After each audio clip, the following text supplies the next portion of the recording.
Welcome to the Mystery 101 channel. Today's case is a different one, but I hope you still enjoy it. Edward Lee Scanlon was a very eccentric person, though at the same time quite a private person, as you'll soon find out. He was best known as the architect behind what's today known as Coral Castle in Florida.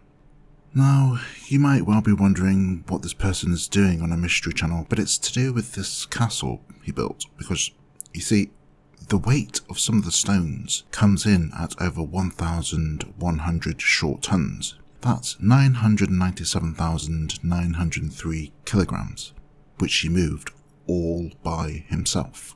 An amazing feat in and of itself, but what makes this accomplishment even more impressive is that Edward was only 5 feet tall and weighed only 100 pounds, which is around 45 kilograms or 7 stones. Edward was born in Latvia on January the 12th, 1887, and was the 5th son of Mina and Andre, who were poor farmers toiling the land. His father, however, was a skilled stonemason, and it was through him that he learned the craft. By the age of 26, Edward became romantically involved with a young girl named Agnes Xfust, who was 9 years his junior, but though it's not understood why, Agnes suddenly broke off the engagement on the eve of their wedding, leaving Edward utterly heartbroken. Edward was then compelled to create a new life for himself by moving to New York City, which later enabled him to relocate to the Pacific Northwest. The Pacific Northwest was at this time experiencing a logging boom, and Edward found work making axe handles, which he did in order to make some money. Unfortunately, as was very common back in those times, Edward would later contract tuberculosis and, in a similar fashion to Robert Louis Stevenson, went in search of warmer climes, eventually settling in Florida City in 1918, where he purchased an acre of land for only $12. It was here that Edward would lay his roots, driven by the heartache of losing Agnes, his sweet 16. For the next 20 years or so, Edward dedicated all his time and endeavours to this lost love, with the aim of creating a magnificent castle out of solid rock. Being the resourceful person he was, he fully utilised local building materials in the form of oolite, which is a porous rock that resembles coral, hence the name Coral Castle. I mentioned at the beginning that he was an eccentric person, but also quite reserved, and this could be seen by the way he worked, that he tended to work at night time by lantern light away from prying eyes, using a basic block and tackle system of 2 or more pulleys with rope threaded between them, as well as primitive tools he had made out of old car parts, which he'd used to build numerous lookouts along the castle walls. Edward, according to the castle website, became concerned about privacy, and this was because one night a group of thugs, believing Edward had treasure hidden in the castle, viciously attacked him, nearly killing him. This attack motivated Edward to move the entire castle 10 miles away to Homestead, Florida in 1936. According to an affidavit dated April the 5th, 1955 by a Mrs. C. U. Barnes, she stated that he moved all of the rock objects alone from Florida City. He would put them on a big trailer, then have my brother Bob Biggers come and transport them to the present location. Then he would say to Bob, "Go on now, for I don't want anyone to bother me while I work." Ed continued to work alone and in secret, moving the massive stones, with the tallest measuring 23 feet tall and the heaviest weighing over 21 tons. It took 2 years to complete the move. Indeed, it was said that an engineer today, with the benefits of lasers and computer technology, would be hard-pressed to replicate what Edward had done. It was said that a local contractor was hired to cut a stone from Edward's quarry using a diamond-tipped power saw and a 600 horsepower crane. The contractor reported that he had difficulty removing a much smaller sized stone than what Edward had moved. Also, the contractor could not extract the stone by cutting horizontally across the base, but had to break it away to extract it. Edward, on the other hand, was able to cut the stones to create 4 vertical sides, and then he also cut horizontally across the base to extract them. It was also said that many people had seen the coral carvings being moved along Dixie Highway, but no one actually ever saw Edward loading or unloading the trailer.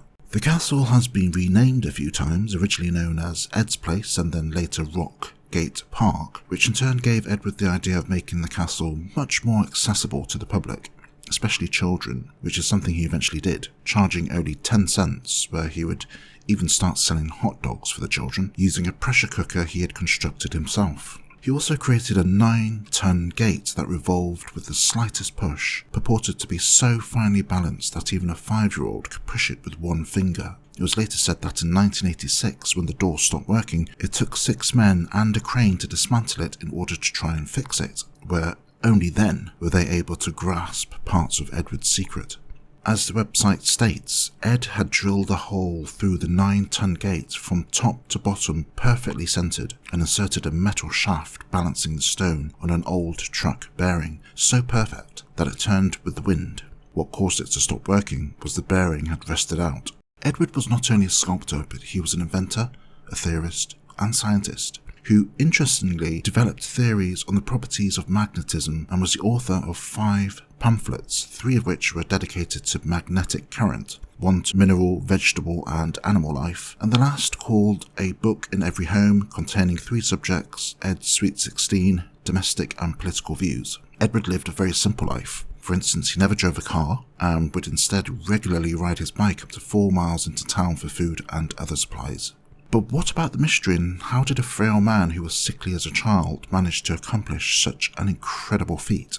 One theory is that Edward used technology from the ancients, including the likes of the Egyptians, Babylonians and Sumerians. This includes a conical device that's said to have featured heavily within ancient carvings and hieroglyphics that was capable of emanating sound to move heavy objects. Sacha Black in her blog mentions that when she visited her favourite museum, the British Museum in London, she could see this conical object on many of the ancient stone carvings. Another theory is that he rediscovered the secrets of anti-gravity and levitation. This apparently came about after a couple of young boys sneaked into the castle one night and witnessed Edward levitating rocks as if attached to helium or hydrogen balloons. Of course, the latter theory, some might say, should be taken with a pinch of salt perhaps, but when questioned about how he managed to move the blocks of stone, this man who only achieved a 4th grade education but who nonetheless built an AC current generator from scratch would only ever reply saying that he understood the laws of weight and leverage. There are no official records of any witnesses to his methods, and as such, this enigma continues to baffle engineers and scientists all over the world. You may well be thinking that Bob Biggins, who transported the castle walls over to Homestead in Florida, would have seen how this was done, but Edward would only work at night time, where, as previously mentioned, Edward would shoo him away, where in the morning Bob would be greeted with the trailers already locked and loaded, ready for transportation. When asked how he did it, he replied by saying, "I have discovered the secrets of the pyramids and have found out how the Egyptians and the ancient builders in Peru, Yucatan and Asia, with only primitive tools, raised and set in place blocks of stone weighing many tons." Edward Liskanen became ill in December 1951. It's said that he then placed a sign on the door to the castle that read, "Going to the hospital." He then jumped onto the next bus to Jackson Memorial in Miami, where he sadly passed away at the age of 64, without ever revealing his secrets. The only apparent clue he left was a plaque above his bed which read, "The secret to the universe is 7129/6105195." And that's it, guys. I really do hope you enjoyed that. Also, if you haven't already, please comment, like and subscribe to the channel. And thanks for reaching this far. And have a nice one. Take care. Bye.